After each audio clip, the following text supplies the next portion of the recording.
everyone, and welcome to Real Talk with Odun. My name still remains Odun Akirele, and as usual, we are so excited to be coming your way today. We are excited to be coming your way this afternoon, this evening, this morning, wherever you are in the part of the world.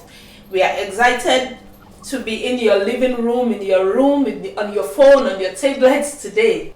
As usual, you know what we do, you know how we do it. We have a very interesting topic to talk about today, and few weeks ago, our episode was Pastor Mrs. And our Pastor Mrs. get to say a lot of what they have in mind. They get to express themselves. And so today, we are going to hear from the members. We are going to hear from the members. And so our topic for today is the members speak. Yes, the members are here to speak, to give their own opinion as well. We know a lot of things that goes on in church that we don't get to hear from the members. Yes, there are caucuses here, there are groups that discuss it, but it's usually not out there in the public for everyone to know. Most especially, nobody gets to hear the members' point of view. And so that's what we are trying to do today. That is what we'll be talking about today. They are obviously not speaking for all members, but they will be speaking from their own perspective, which is what we always do. We will just speak from our own perspective. We are not saying we are speaking for everyone. And like when the Pastor Mrs. came on, they didn't speak for every Pastor Mrs. They spoke their own perspective. And so both of our guests today will also be giving you their own opinion and giving you their own perspective about some issues, some questions that goes on in the church. So with me today, I have a studio guest, I have a virtual guest like we always do. And my virtual guest is Bola Olukoju. Bola Olukoju is a public relations and communications practitioner who is skilled in digital marketing, communication, brand management, and more recently, government relations. She has over 13 years of extensive experience in the industry. Bola is the co-founder of Blue 38, a public relations and communication firm. She is a certified Google digital skills trainer. She has been able to equip 5,000 people with the required digital skills that has helped them improve their entrepreneurial and employability skills. Bola co-founded Babyhood TV, a multimedia family focused platform which engages mothers and others on the need to raise a wholesome child and to also build a value-driven family system. She also mentors teenagers via our platform, the Teenage Network, raising a new generation of leaders, which has over the last year garnered over 2,000 teenagers. Bola is a child of God, a devoted worker in the media department of her church, and she's happily married with 3 kids. Welcome to the show, Bola. Hi, good evening, Odun. Okay, good evening from this part of the world. It's nice to see everybody. I'm glad to be on your show. Thank you. It's worth it. I've been watching the past episodes, so I'm honored to be here. Oh wow, thank you so much. Thank you for sitting with us. Okay, so my next guest is Bimpe. I call her Bimpe. Her name is Ade Bimpe Oladesu, and she's a trained electrical engineer from Yaba College of Technology in Lagos, back home in Nigeria. She has a passion for fashion, and this passion for fashion made her a fashion entrepreneur and made her start her own fashion business called Ali Berry Fashion in Houston. We all know it in Houston anyway. She is an extraordinary woman who is passionate about God and people. She inspires people to fulfill their purpose and their God-given assignment. She is the convener of Ardent Woman International, our art for God and service to humanity. You guys should check that out, Ardent Woman International. She's a purpose-driven woman. She's a nation builder who believes in empowering women and an advocate against human trafficking. She's a senior pastor of the Pastor's Abode, TPA, in Houston, and she's married to her best friend from her college days. Remember I tell you, I usually like these sweetheart stories, college stories, college love that grow and is still maintaining it. So she's married to her best friend from her college days, and they are blessed with 4 lovely children. Welcome to the show, baby. Thank you so much. It's a privilege. I'm highly honored to be here. Thank you for sitting with us. Thank you. So I'm going to address my first question to you, Bola. Do you think there is politics in the church? Do you think there's anything as church politics? Oh, unfortunately, yes, there's politics in the church. There's politics in an everyday life, and you know that the church is mirrored against the society. So there's politics in everything in the church, from the workers to the pastorate to the ministers, everything there's politics. The idea of politics in the church, I don't know what caused it, but the way they play politics in church, I think every church member, they should actually register with a political party. Least to say, it's very disheartening because even before you get elected into ministerial to be an altar minister, before you can become an ordained worker, an ordained deacon, there's politics everywhere. I've been privileged to work with the top ministry, and whether we like it or not, the politics there is real and it's very disheartening. You could imagine to get pastors transferred, to get pastors to a particular church, politics come into play. I'm not saying don't play politics, but don't play to the detriment of your faith. Don't play politics because you want to hurt another person. Yes, politics involves calculation, involves strategy. But why should you play strategy at the expense of your church members? Or should you play strategy at the expense of your faith as a Christian? Because, for instance, now, you have a pastor who tells you that you can't become an ordained worker. You can't become, for instance, a deacon, setting rules. But you have somebody who has not even met that rules and is now ordained as a deacon. And you wonder that, what's going on? This is politics. So you cannot rule out politics in the church. What you can do is, what kind of politics are they playing? Okay, thank you so much, Bola.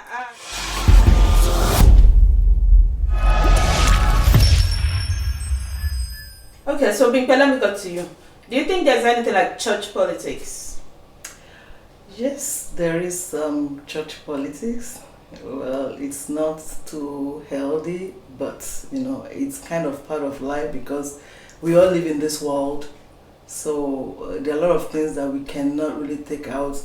But even though at times it's not too healthy for the church of God, we shouldn't be, but that's the way we see it. And I don't think so far anybody or any pastor or any members of the church has been able to do anything about it. What I know is the same. Apparently the church is, what's actually the church? The church is a society. It's a gathering of people. And usually when there are a lot of people, there's bound to be politics, there's bound to be favoritism, there's bound to be all sort of things. So usually, I think the misconception is we think because it's the church, it should be free of all the drama, it should be free of all the politics, it should be free of this, it should be free of that. But the church is the people. It's just like a society. It's just like your sorority. There are drama in there because you have clusters of people, you have multiple people. So there will be politics, there will be favoritism, there will be drama. Absolutely. That's my own view.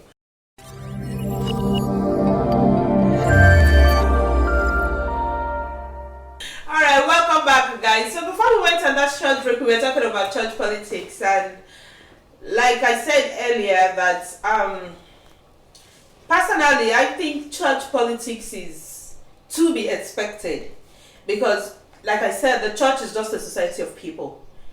Usually where you have a cluster of people, there is politics, there is drama, there is favoritism, there's a lot of things going on once people are more in a certain place.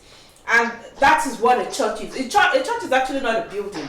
I think that's the problem. We always think a church is a building, and so we set our expectations to be so high that it's a church, this shouldn't happen, that shouldn't happen, but we are people. It's just like the drama that goes on in our daily life. Once we are in our sorority, once we are in a social gathering, especially where we have lots and lots of people with different cultures and backgrounds and understanding.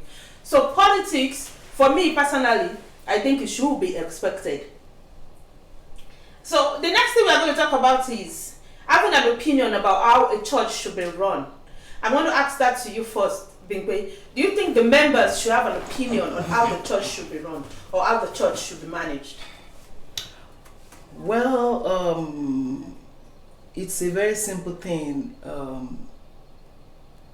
The visionary, the pastor, should make the vision known to the church. We are the church. It's not just a building. You and I make up a church. Without you and I, there is no church. So for every church has its own, every church has their own vision. So I think it's a mandate for the head of the church, the pastor or the general overseer, whosoever that is in charge, should make the vision of the church known to the member. So if they have an opinion on, they can only have a suggestion, or even if they have an opinion, they can only table it, because where there is no order, everywhere there's going to be a disorder. Yes. So we have to work in order to lay down vision that the pastor or the head of the church, the members will have to. So if it is not okay for some people, they say, I don't like the way they do like I'm a kind of person that I like to always I like to, as much as possible, to follow, let's take a very good example of let's say, like for the choir, for example. Of course, anybody likes to sing. You like to sing, okay. Even as much as the pastor or anybody say, okay, come and join the worker, come and join the choir, or I like to serve in the choir department. When you get in there, there are rules and regulations. You brought yourself to the choir, and they've given you the rules and regulations. Rehearsal is 4 p.m. every Saturday. But these same people, you see, they start coming in 5 o'clock. They start coming in 4:30. And if you start talking, they say, after all, it's the house of God now. Things shouldn't be like that. If you have your opinion, where there is a group meeting, say, I have a suggestion.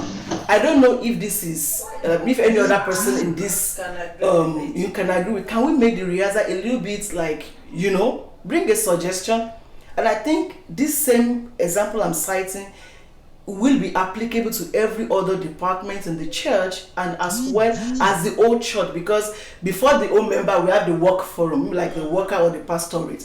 There can only be a suggestion. You cannot bring your opinion that is outside the vision of the church. How should a church be run? I think for every organization, including a church, there should be structure. One. And again, people have to understand that the things you do in the church is not because of the human thing. You're doing it for God. And if you know you cannot function in the way of God, then take an exit. Step back. I thought the church is a combination of different kind of people. What works for A does not work for B.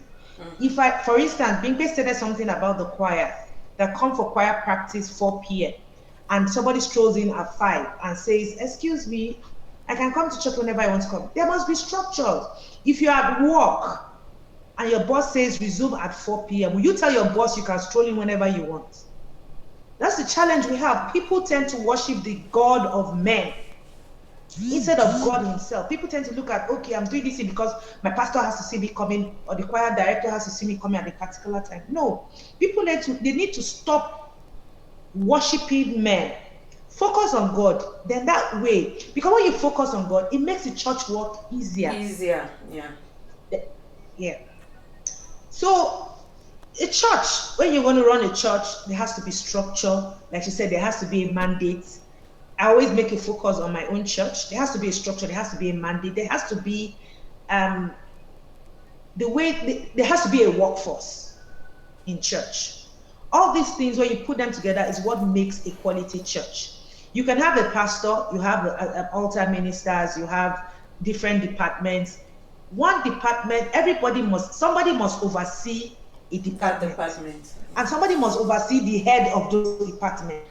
So when you have people who cannot subject themselves to authority, they will definitely give problems in the church. It's simple. It's a simple rule of law. If you cannot subject yourself to authority, there's going to be a problem in that church. And the Bible also says, you must be submissive. Now, submissiveness does not mean in marriage. It could be to a higher authority. It could be to your Sunday school teacher. It could be to your minister in charge of your department. You are older in age than your minister, than the head of your department. You should learn to submit to that person's authority. That way you have a properly run church. When there's a smooth running of the church, there won't be any problems. When everybody can agree on terms and conditions. Okay, so let me ask you a question, Bola. Is it proper for the pastor? Should the pastorate actually consider the opinions of the members? Should their feelings be taken into consideration in the running and the management of the church? Now, it's not in its entirety for you to say it has to consider the opinion of the church. In my church, there's something we call the roundtable discussion. Once in I think 6 months, you have a roundtable discussion with all the heads and leaders and people that matter, subgroup, natural groups. Have a discussion with them. Let them know what they feel about some issues going forward. When you have those kind of smaller settings, you can capture the minds. That way you now have that same messaging you got back, your feedback you get from the congregants. Then you have it with the altar ministers. You can't rule out what a member of a church says. Thank God we have WhatsApp groups where whether you have a meeting with a member or not, a member can freely express their opinions on that WhatsApp group. Bimpe, let me address the same question to you. Yeah. Do you think the opinion of the members should be taken into consideration by the pastorate? As in, should they consider it? Even though if they don't act on it, if they don't do it, should they at least consider it? Like, should they be open to correction? Because I know that nobody is perfect. We could sleep, we could make mistakes, we could actually do some things in error. So should they be open to correction from the members? Absolutely. They should be.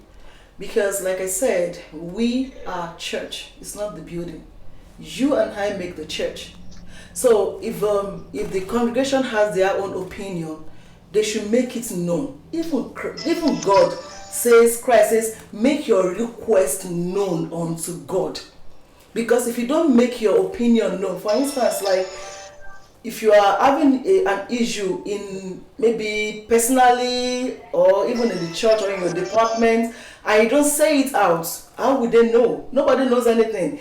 If the head of the ushering group is not probably doing so well towards you, maybe for some reasons, for personal reasons, and you don't talk to it, you don't tell anybody about it, you don't tell your pastor about it, you understand? Or it's okay, I have a suggestion. Why not let us do it this way? Do you understand? And when they bring forward their suggestion, it is, for me, in my opinion, it is something that the pastorate or the pastor should listen and take a look at. It's not just enough to say, leaders are actually servants. It is not enough to say, because I'm the head, because it is my... Of course, I've seen a lot of pastors say, it is my church. It's not your church. It's the church of our Lord Jesus Christ.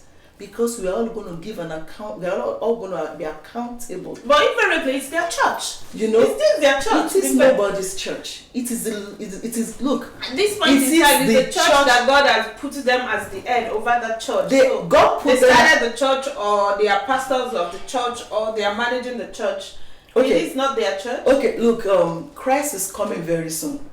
I've been hearing this, that Christ is coming very soon. And Christ is coming very soon. I'm sure it has been before I was born. Yeah. So now we don't know where Christ is going to come, really, but the quickest way Christ is coming is through death. And when you die today, that church continues to run. So nobody owns the church. The church belongs to Jesus Christ. And our mandate on earth is to do His will here on earth. To create a kingdom of heaven on earth, even in the church. So when you have an opinion, the pastorates, the head of the church should listen.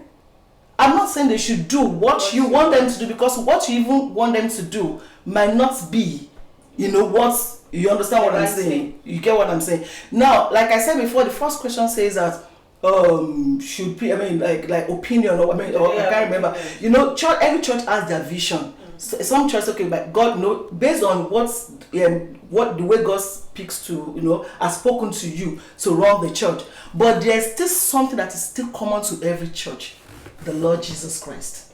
There's still something that is still common to every church: structure. I'm sure you don't want to work in an organization where there's no structure, because an organization where there's no structure, can't function well there. As a matter of fact, it's going to be a slap onto your face. I cannot imagine you all like come to your office and to your office and the door is left open, and at your reception there's nobody to even welcome you.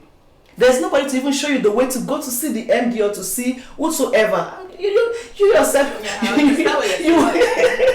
you understand what I'm saying? So the opinion, people's opinion matters.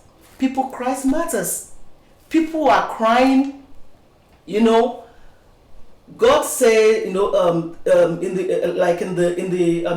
I think in the book of I want to remember, was it Joshua or before? Okay, look to the Israelite, that the cry of my people, God heard their cry.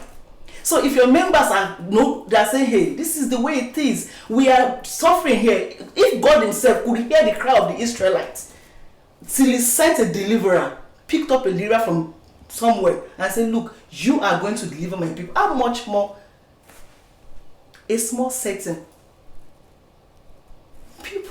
Pastors should listen and in their own capacity now find a way. Okay, people are saying this, people are saying that. Okay, pastorate my people. The people. Okay, what do we do? What do you think we should do? How do we meet them halfway? It's as simple as that. How do we make them halfway? How do we at least listen to what they are saying? Yeah. So I just want to say something, that when Bingbe said cry, it doesn't mean people are crying and weeping.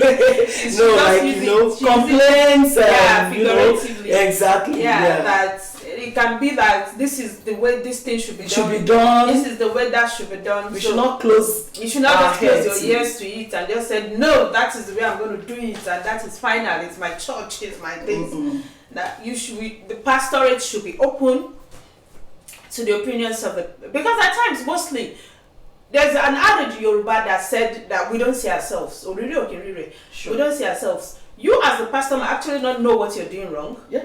And the members might actually see it and notice and bring it to you and say, okay, this is what I feel you're doing and this is what I feel you're doing wrong. So I think that channel should be open. The channel whereby the members can come and tell you their own opinion should be open.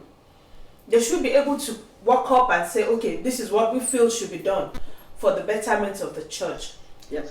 So now, Bola, I'm going to address a question to you about members interfering or bothering the pastors. Yes.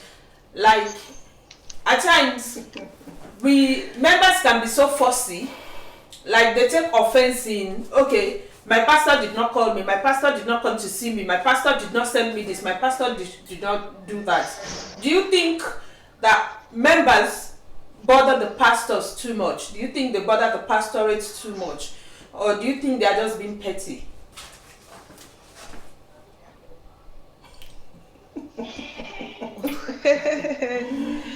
Well, typical human behavior. If you like somebody, if you feel entitled to the person, you expect the person to look out for you. It's a typical human behavior. Now,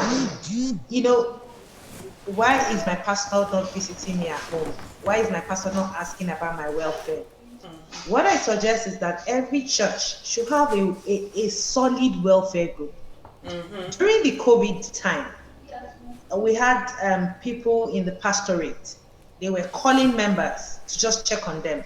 When they call, they say, on behalf of the pastor, on behalf of Pastor so and so, I am calling you to check on you. Now, the pastor has delegated that duty to every person. Now, if you have a problem, what is the essence of going to a church? Like, say, the church is a building. COVID has made us understand that the church is actually, we are the church, not the place you go and worship, not the building. We are the church. Now, if you have a challenge, let me say some things that I don't know. I have to say them, but then the people need to know. If you have a challenge, why don't you walk up to God, speak to Him, We've seen issues whereby you feel, okay, except I speak to my pastor, I cannot have, and you now speak to your pastor about your problem. The following Sunday, your pastor climbs the pulpit and he decides to coin his next preaching around what he came to come and tell. We've seen it happen one time, not 2 times. Yeah. It has happened to me before. I'm talking about a personal experience. You explain something to a pastor in private, and the pastor climbs a pulpit and decides to make it a public discourse. Or a situation whereby you tell a pastor that you need them to pray for you. The pastor takes you to the prayer band that please pray a particular brother. Of course, they'll say, tell us the brother's name. Tell the brother's name. Then when you're now praying, you're praying, oh God, brother so and so, who has refused to stop what he is doing. I mean, we've had situations. Then it now comes to the counselors. Who are the counselors in church? There's no counselor in church again, because everybody seems to see that. I don't know, maybe if they don't discuss what you tell them, if they don't discuss with another person, they don't feel happy. So where are the counselors? Can you pick people that can be your confidant in church? You understand? Pastor cannot do everything. Pastor has to delegate. But now when he delegates, who are the people who he is delegating to? Who are people who is saying, okay, on behalf? Because the truth is that if you have a congregation of 1,000, pastor cannot go to everybody's house. Of course. And there will be some people's house that pastors will always go constantly. I have a close relationship with pastors who are.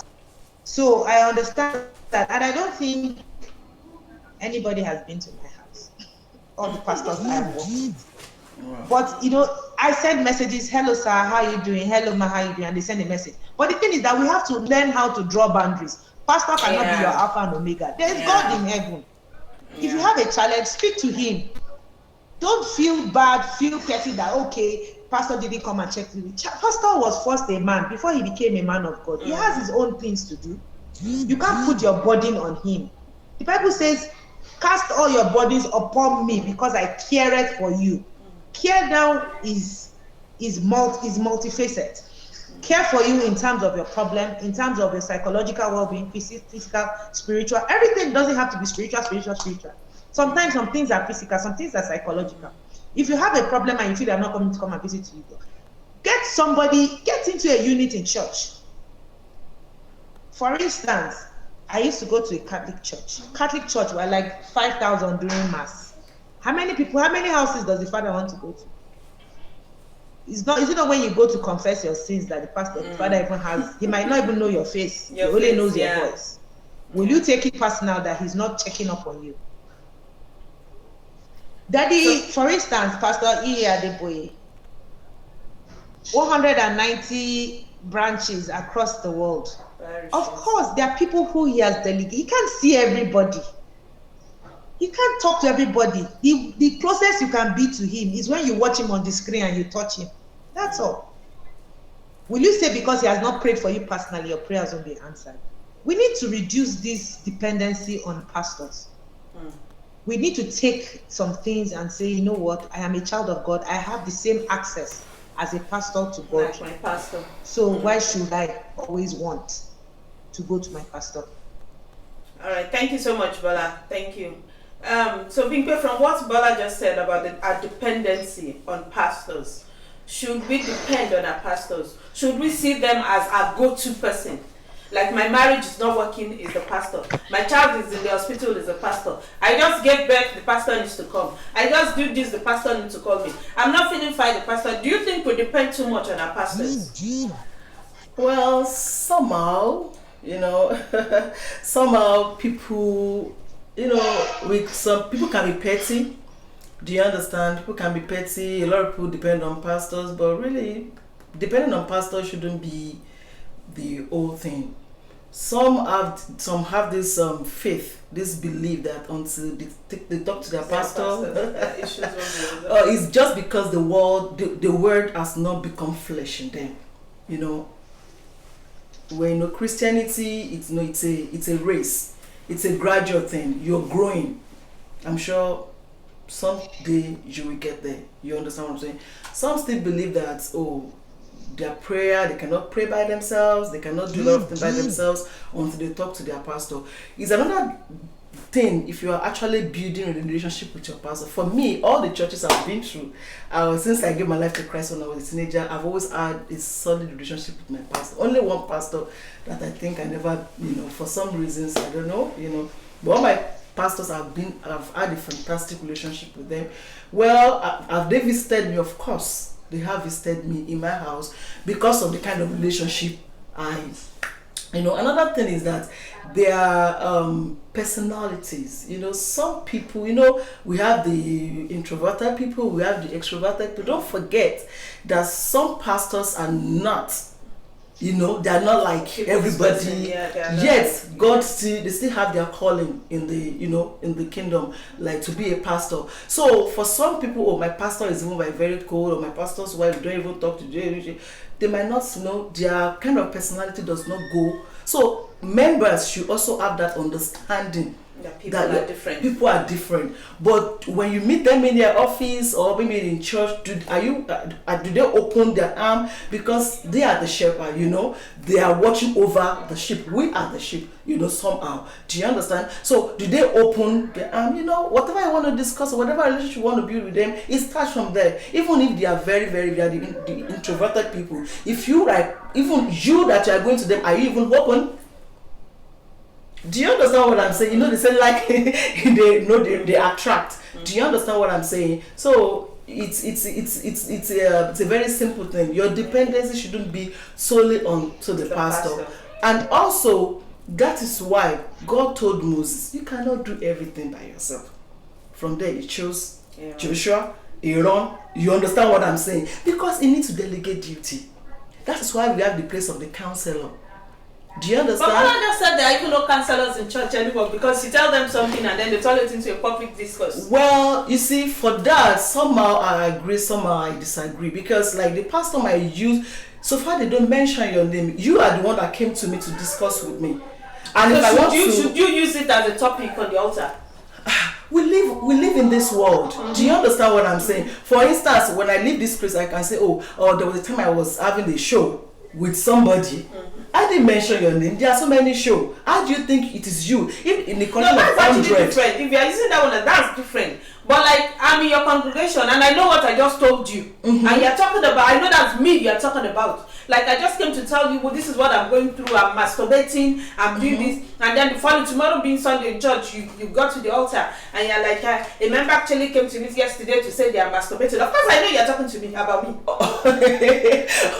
Well, that's not really what I'm actually talking about. I'm talking about that our experience at times is like a sermon. Do you understand? I'm not talking about our personal issue. Like, you're like, if you like confide in me to tell me what's or no, I'm good. Like, if I have to be your Elizabeth, do you understand? There's somebody that you need to. No, Mary leaned on Elizabeth because he needed to, she confided in her. Do you understand what I'm saying? So even if you want to, like, there are some sensitive departments in church that require discerning of the spirit to choose people. Even if people say, I have a gift, you understand, you being the head of the church still really need to look at it critically, because that can make and it can break the church. Okay, so thank you so much, Bimpe. Bola, you were raising up your hands when Bimpe was talking the other time. No, when she was saying, no, don't mind me. When she was saying that, you have, sometimes when you go out and you have a discourse, you see, the truth is, a lot of people need to build personal relationship with God, first and foremost. They have to understand that you don't need, the only intercessor you need is Jesus Christ. Now, pastors, I have fantastic relationship with pastors, but there's always a boundary. Believe me, there's always a boundary. The role of counselors in church, do we still have counselors in church? Pastors need to delegate. Who do they delegate to? Do they delegate to people who are parrots? Do they delegate to people who actually are like Elizabeth, that when you talk to them, they keep it to themselves? No, because my own challenge is, church is like a hospital. Every going there for a particular reason. Now, if I am so weak and I confide in you, the least you to do is to counsel me and pray with me. Expect me to be walking in the church the following day and people are sneezing and jeering at me like, because as soon as I left the pastor's place, the pastor decided to open it to the group of ministers, thinking that they can help me solve my problem. You know, apart from working church relationship, I've also had professional relationship in churches. So there are some pastors that, I'm sorry, I'm not sure who really called them, whether they called themselves or they were called by God. I'm serious. Me, I'm a very, if you know me very well, I always like to speak the truth. It's either you speak the truth or you don't say anything at all. You ask who called them, or were they called by pastors, or were called by God? Because they end up fulfilling the desires of their hearts, not what God called them to do. All right, thank you so much, Bola. I hope I'm not shaking too many tables this night. You can break the table and let us we'll repair it later. We'll put it back together later. So yes, we'll use this show to arrange everything. Abby, we'll now arrange it back together. All right, so let's go on a short break and then we'll come back soon.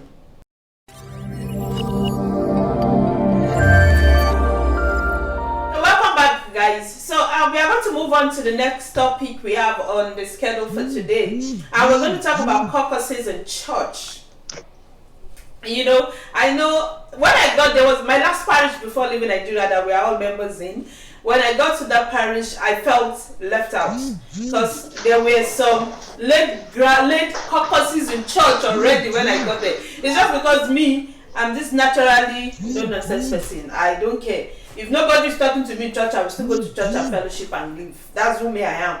But I know some people left. I know 2 people that left because they felt, yes, that there was caucuses and they were not welcomed. Wow. But I stood it. I didn't care. And gradually, over time, I was comfortable. So I want us to talk about caucuses in church. Is it proper? Is it normal? Should there be caucuses in church? Should people come to church and not feel welcomed? So let me direct that to you, Bigwe. Wow. Caucuses in church. Okay, I'm still gonna say this. We are church. You know, church is not a building. It is you and I that makes the church. You and I live in different houses. You know, naturally, when you belong to anybody, any group, so to say, you know, at times you tend to attract some people naturally. But you see, you cannot take caucuses out of church.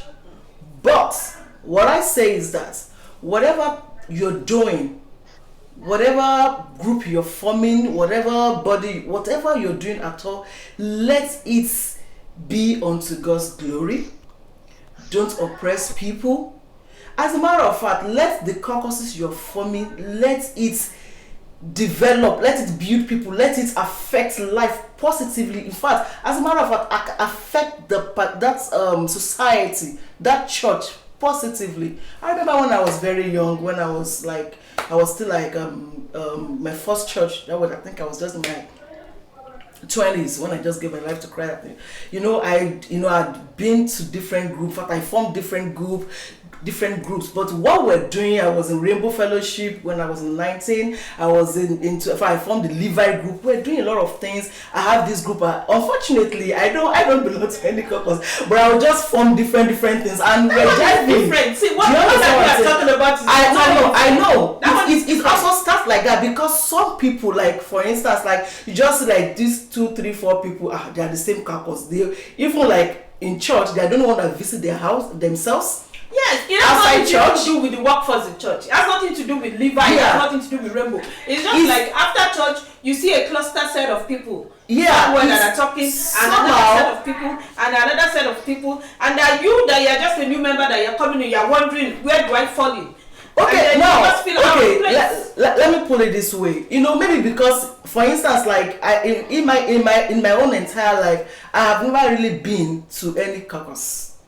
Even my last church in Nigeria, people that know me, in fact, people don't know me until they're very close to me. They used to say, "Oh, she's, I don't know." In fact, behind me, I heard a lot of things. But when they're very close to me, they say, "Oh, really? I've heard a lot of things about you, but really, you're not like that." Maybe because I don't talk, or they say I talk. I don't even know. I just find that I'm not just, As some people, you say that you just realize that even though they are very kind of new in church, you just like they're very close. This kind of people, even behind the scene, behind the church, they are always together in a party, you understand? Say, "Oh, they are close." Do you guys know yourself before you came? So no, we met in church. I said, "Oh wow, that's good."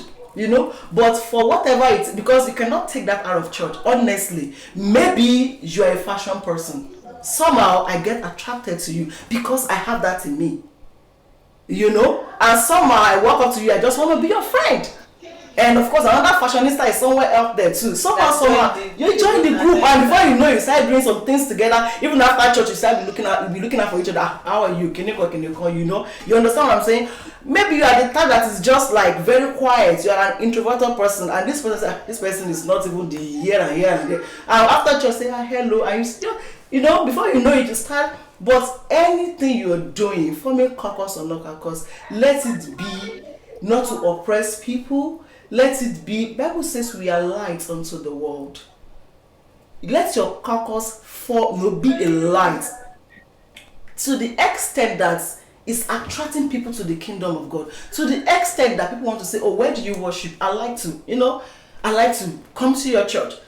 And when you feel that way, for some people that actually they are people's people. They feel kind of like this. Your feeling that you feel. For me, I've not even felt. I did not care. When I got there and I saw the caucuses, I worship, do what I was doing, get out of church.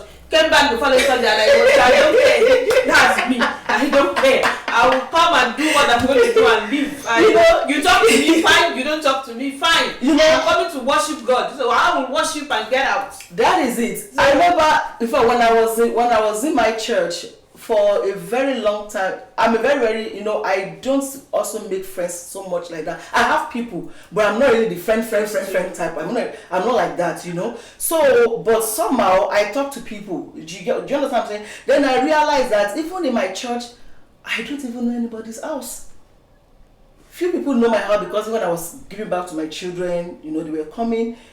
In fact, it's so bad that I can't even count the number of members that I know their house on their houses, honestly, except the one that's very close to me. Okay, all right. Thank you so much, Bimpe. But let me come back to you. Caucuses in church. What's your own opinion? Caucuses, man. There will be, and also always will be caucuses in church. Absolutely. And the thing is, like you said, you attract your own kind. Yeah. You attract your own kind. Now, if you know me, I'm a caucus breaker. I flow in between caucuses. Really? So you cannot pinpoint and say this girl belongs to this particular caucus. No, because I am in church to worship God first and foremost. Every other thing is secondary. And the kind of job I do, because of PR I do, I'm friends with everybody. If you call me for your party, I will attend. I don't have to be your caucus to attend the party. Because the truth is that when you start forming caucus, you start to gossip. You start to say things that do not concern you. You start to see that sister, this has to work today. This is the kind of coach you want. Yeah, so that's the truth. Then you now are not looking forward to worshiping God in church. You're not looking forward to seeing that your friend in church. What is she going to wear today? Which party are we going to attend? Because the truth is that you can't take away the caucus from the churches, but we have to reduce its interference with our faith. I can't continue to say, okay, if 1, 2, 3, I can count how many caucuses are in my local church. And I know people who have left, like you said, who have left my own local church because of caucuses. Like, Whoa. I said if not because of who I was, I would have okay, left too. But like me, I could give a true sense about what the caucuses or no caucuses. But yeah, some people will leave. Wow. People will leave and people will stay. But the truth is that I roll across board. I no send. I roll across board. For me, when it comes to, I'm a caucus breaker. So people will say they don't want to talk to that person because, like Yoruba people will say, since set to come. Like, who determines who is who set? Wow. No, who wrote that manuscript that you belong to a particular set? It is inferiority complex to think that you don't belong to somebody's set. I'm telling you. The thing is that if you know yourself, you are confident, you know who you are. Forget what you wear. If you are confident and carry yourself very well, people, you will not care whether there's any caucus or not, because number one, you come to church, you worship God, you get blessed, you say a few hello, hi, and you're going back to your house. But when you tend to sit down after church, the truth is that people have to find something to talk about. Yeah. Now, you talk about, pastor and Solenisha. You understand? Then you now start to dilute everything you have soaked up from the service, all because of you want to keep a friendship. At the end of the day, when you stand up from that seat, your topic is the next on the chopping board. So how long will we continue to allow caucuses define how we move? If you have, for instance, if you have caucuses outside, no problem, because they are political caucuses. I like politics. There are educational caucuses, there are old school caucuses. Even in your old school, there are people that you relate with and people you don't relate with. You understand? But why should you bring it into the church? For instance, you go to a particular denomination, you say, oh, everybody is of this particular ethnicity, so I will not worship in this church. Because when you go here, everybody belongs to a particular tribe. It's a caucus thing. Or you go to another church and say, because for me, I always say something. God is first. Every other thing is secondary. Worship him. Go to church and worship God. Leave the man behind. The man in you. Bury that man in you and worship God in all sincerity. You will not remember caucuses. The truth is that caucuses can be healthy and caucuses can be unhealthy. But the truth is that who keeps more caucuses in church? Women, men. You'll be shocked. It's the men. The women have gossip caucuses more than have caucuses that actually pull each other up. Yeah, that's true in the way though. That's true. It's gossip. The women have gossip caucuses. Yeah. But the men, they are in caucus, but they are talking business. That's not, because the truth is that you have to find something to talk about. Yeah, true. Yeah, you have to find something to talk about. Why do we go to Ikoni Club? It's because we have a caucus there. And we know that when we get there, we get our businesses. Why do you go to a country club? Because of the kind of caucus you have there. And they talk about business. There's a common denominator, business. When it comes to church and you have a caucus, what are you talking about? Are you a praying caucus? Do you pray? Do you do night vigil? Is that what keeps you guys together? What exactly makes you say that I belong to this person's caucus? This is because we go to parties together, because we gist, and definitely when you gist, you start to gist about somebody. Because we dress well together, because we deck up together. I get tired of all this. Because we sit down on the sun row together. Something is linked to something. Yeah. Okay, all right. Thank you both so much. So invariably from both of them. Why do you think that sitting down on the front row in church is your passage to heaven? Well, some people sit on the front row or second row, and you start looking out for her. You start to come to church today. Even if you don't talk to your, it's just. I remember your sister I was sitting with your sister. My younger sister, right? Yeah, we were sitting. That was actually the first time I noticed you left, because all of a sudden I noticed she wasn't coming anymore, because we were always sitting on that the last row. Okay. Before I became a worker, before I joined the workforce. Okay. So I noticed fast when she's not in church, and I'm like, she's not in church. She's always sitting beside me with her daughter. Okay. So anyway, like what the both just said is, caucuses cannot be taken out of the church. Like I said earlier, where there are a lot of people. But make it an elder one. Yeah. But make it an elder one. Make it the one that is impacting life. And like Bola said, women caucuses are just gossip. We just want to gossip, we want to talk about what we are wearing. We really don't have anything to talk about anyway. We talk about our children, we talk about our husbands, we talk about the fashion in town. Your dress is nice, where do you get it from? And then, I had that one separately. So, Lord have mercy. Good. Wow. Well, like Bola said, I try as much as possible not to project who I am on other people, because naturally I'm a very strong-minded person. I will go and I will do my service and I will get out. So it just depends on do what works for you. But caucuses, I don't think it's leaving the church anytime soon. So you are either determined to stay in a particular church where you get there, or you're not. At all. Or you're not. So I think it's more a determination thing. Like, I'm joining this church. Caucus or no caucus, feel welcome or don't feel welcome, you do what you're gonna do. Like my namesake will say, you do what you're gonna do and you get out. So that's the issue about caucuses. So the next thing I'm going to talk about is favorites. I've had a lot of people say that pastor likes that person. When that person talks, that person listens. In fact, I've said it myself. I've noticed it myself. Like, the pastor responds to someone faster.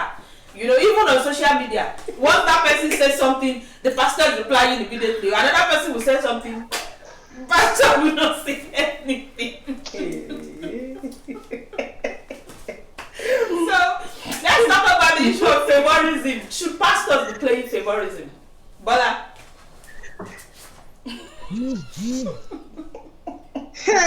This one, man. Oh God. Okay. Me, Bola, I have a very good, like Bimpe said earlier, I have a wonderful relationship with my pastors. I'm the kind of person that if I call my pastor at 2 a.m., he will pick my call, but I will not cross that boundary. Now, not because of being a pastor's favorite. This is what I do. You give me work, I deliver. So you see me as a resourceful person. Yeah. Now, it's not because you like me because of anything, but because you find me resourceful, so you keep me close by. That if I call her to do something for me at 12 midnight, she will do it because she has the resources to do it. Now, the thing is, we are all humans. If I say hello, pastor, on social media and he immediately replies me, and somebody else says hello, pastor, and it didn't enter the night bus, of course I'll feel offended. Oh, no, enter night bus. Imagine. I'll feel offended. Oh my God. Of course, I'll feel offended. I expect, that's why I said sometimes it's always better, pastor, put a blank check, have a response template for everybody. If this person say hello, pastor, you see, if it's happy birthday, you just say happy birthday, man of God, happy birthday, woman of God. If you want to send any personal happy birthday message, call the person and send your message. So there won't be issue that, can you imagine? He wrote an epistle for this person and he only wrote 3 words for me. Happy birthday, ma. People, we get offended over little things because we feel entitled. We feel entitled that no, pastor is supposed to send me a very long epistle. So the thing is, people who they work with, who they believe understand their vision.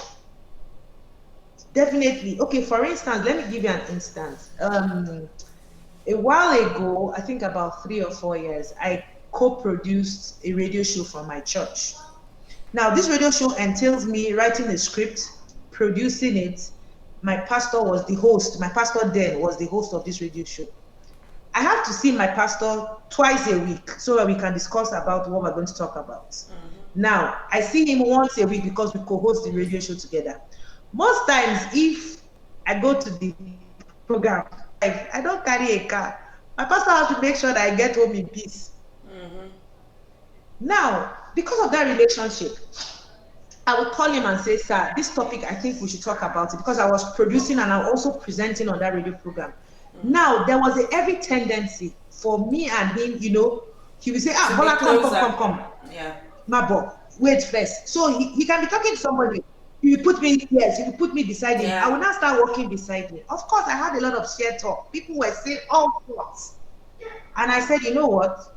Typical Bola, I know this thing I'm doing, if it's helping people, I'm about impact investment. If whatever I'm helping is impacting the life of somebody else, and God is happy with it, I don't give 2 cents. Let me use the word or don't use earlier. I don't give a 2 cents about what anybody says.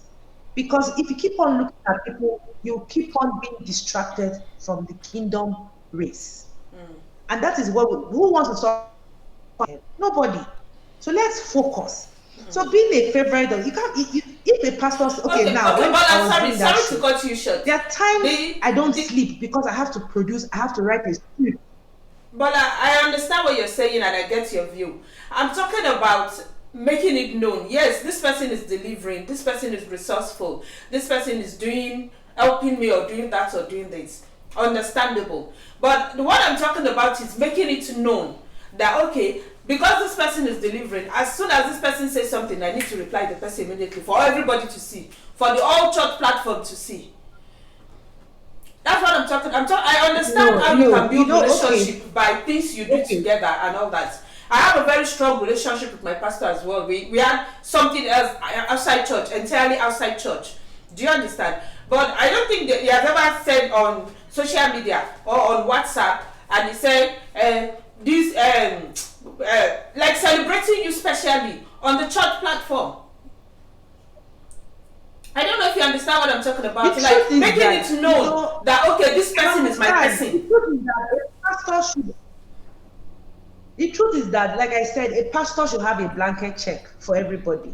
Even if that person is his favorite, he has to understand that other people would. We are human. We are first human beings before we became children of God. They would look at. They will read meaning. Typical human behavior. There's going to be an attachment to that. How can this person be? Pastors should not show who is their favorite. Prayer will never show referring to another person. You understand? They should keep a blanket check. The Bible says to do everything with moderation, and it should apply to the way of life. So you don't have to show. You understand? You could always send the person a personal message instead of going on platforms to celebrate the person. You shouldn't do that. Pastors should have a blanket covering for everybody. Now, if you want to show special, that's actually the word, a blanket covering for everybody. Everybody is your member. Everybody is under your care. You are the shepherd of everybody. Yes, I have a personal relationship with you. I can send you a personal message, call you, we can gist from now till tomorrow. But everybody doesn't need to know.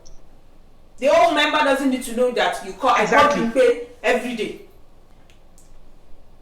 So Bimpe is smiling. They don't need to know. It is Bimpe is smiling. Maybe Bimpe doesn't agree with us. So what's your opinion? She is a pastor. Yes, so she's a pastor, so she understands. You don't have to come out and let everybody know that. Oh, I like that. This person is my person. More than this person. You don't need it. You just put if I need to do anything for you, send me a DM. Even the Bible says wisdom is profitable to direct. You don't have to. I don't know. That's my opinion. Anyway, wisdom is profitable to direct. You can still send accolade to your own person privately, so that there is no offenses. Because you don't want to create issue where there are offenses and you need to now try looking for how to resolve the offenses. When you can actually do without creating it in the first place. In your pastor. You're not saying this person in your pastor, man. In your pastor, yeah. Pastor person. I mean, okay. You're not everybody now. It shouldn't be, So, God help us. Amen. Yeah, God help us. Bimpe wants to say something. Let's hear Pastor Mrs. opinion. Well. Even God himself has a favorite. You know? And to put it the on extent that he put it on display. He said he's a man after my own heart. After my own heart. Yeah. So actually wisdom is profitable to direct, but we should not. Peter, is always sweet in the Bible, Somehow people say it's Jesus' favorite. You understand? And don't forget. But it was actually John the Beloved that was Jesus' favorite. People say Peter, people say, but of course not all the 12. There are some. Let's say there's couples. So you can't really take those kind of things out. But all the same, pastors do have favorites. I know that for sure. For some reasons, even outside the business you do with him, like because you can always talk about business. Unfortunately, coincidentally, while even in church, while maybe like, oh, you're coming from where you sent to be, okay, do more, just hold on, I'll be with you very soon. Even outside that, maybe like in the church, if you have this very, very active person, you're always available to be used, like I always tell people, what are you good for? I'm sure you're not good for nothing. That's an abuse, an abusive language. You are good for something and you are very good at it. In the house of God, what do you do? What are you good for? If you are good for something, you will become everybody's favorite. Why do you bother yourself about somebody's favorite? I don't care. I do what I need to do. People know me if I'm in a particular. They think maybe it is a show. It's not a show. It's not a show off. Whatever I'm doing it with the whole of my heart, and I must get it done. I'm always there. Some time ago, I remember when I was I just put to bed. I think like 11 years ago, a particular minister in my church, my former church, was comparing the wife with me. Look at Sister Bimbi, because we were both in the choir, and so because I said, look, you cannot. That is very wrong, sir. You should not compare your wife with me, because some people say you are this, you are you are this. I know I have this extra ability. Where I get it from, I don't know. I do a lot of things at the same time. But whatever I'm doing it with the whole of my heart. I'm committing. I'm a very, very intense person when it comes to getting my things done. Do you understand what I'm saying? So pastors do have favorites, but they should not make it known.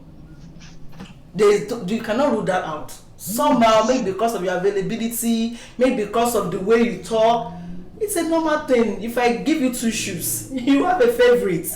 You like this. Somehow, maybe because of your look, maybe because of your complexion. You understand what I'm saying? Oh, pastors are human. Don't take those things out. They have blood runs through their veins. They are human. There's nothing. The only thing that is different is just because of the fact that God is using them. Do you understand? At times they forget so soon, even in typing. Because for instance, like we are in the same group. If you just or do my person, some say, she's in Andrew's carcass. Some people even say, she's Andrew's favorite. You understand what I'm saying? I understand what you're saying, but the one I'm talking about, but they should not know. Yeah, they should not make it. It's like rubbing try your face every time. You wanted to say something, Bala? You people don't care because you have built yourselves. You understand? Of who you are in Christ today. That is it. People care. That is it. Yeah, people do. Yeah. Yeah, I know. That's why we are talking about it now. Yeah. You know that. That's why that person left the church, because she cared. It's as bad as. Yeah, it's as bad as if a pastor, Mrs. hugs you on the left and just says hi to the person on the right. It can become an offense. Yeah, of course. But she can't hug everybody. But because you know who you are. We know that. You understand? But some people and don't. That's what they are saying. They should come to the God time. so No, that's what we are me. saying. We are all different. We are all not the same. Well, yeah, you're right. Yeah. Go on, Bala. Exactly. We are all different. So, yeah, I said we are all different. The way we handle issues, some people can be pet. This entitlement mentality is a big thing. That they feel that, no, this okay, for instance, people who, when they raise donations in church, some people who give extra, they expect that they should become a favorite to the pastor. No, they're only good for the pastor because of their financial capability. They may not have any personal relationship. Oh, God. You understand? That's interesting. We should